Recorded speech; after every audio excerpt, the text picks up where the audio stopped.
हजारों साल पहले असुरों के अंधेरे साम्राज्य में रंभा नाम का एक अत्यंत शक्तिशाली असुर राजा रहता था। वह बल, तप और मायावी शक्तियों के लिए जाना जाता था।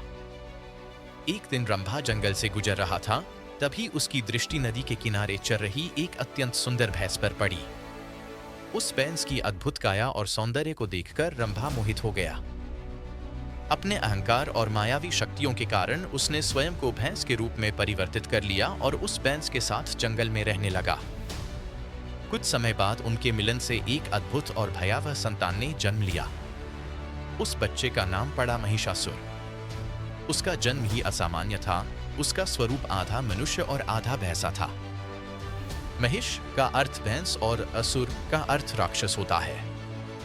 महिषासुर को अपनी माता से जंगली पशु जैसी अपार शक्ति और अपने पिता से असुरों की क्रूरता, चालाकी और अहंकार विरासत में मिली। बचपन से ही वह अन्य असुरों से अधिक बलशाली और निर्दयी था। युवावस्था में पहुंचते ही महिषासुर ने कठोर तपस्या आरंभ की। उसने वर्षों तक ब्रह्मा की आराधना की। उसकी तपस्या से प्रसन्न होकर ब्रह्मा प्रकट हुए। महिषासुर ने वरदान मांगा कि कोई भी पुरुष, देवता या असुर उसे मार न सके। ब्रह्मा ने वरदान देते समय यह शर्त जोड़ दी कि जो स्त्री होगी वही तुम्हारा अंत करेगी। महिषासुर इस बात पर हंसा, क्योंकि उसके अनुसार कोई स्त्री उसे कभी पराजित नहीं कर सकती थी। वरदान प्राप्त होते ही महिषासुर का अहंकार चरम पर पहुंच गया। उसने स्वर्ग, पृथ्वी और पाताल तीनों लोकों में आतंक मचा दिया। देवताओं को पराजित कर उसने स्वर्ग पर अधिकार कर लिया। देवता त्राही त्राही करने लगे। तब सभी देवता मिलकर त्रिदेव, ब्रह्मा, विष्णु और महेश के पास गए।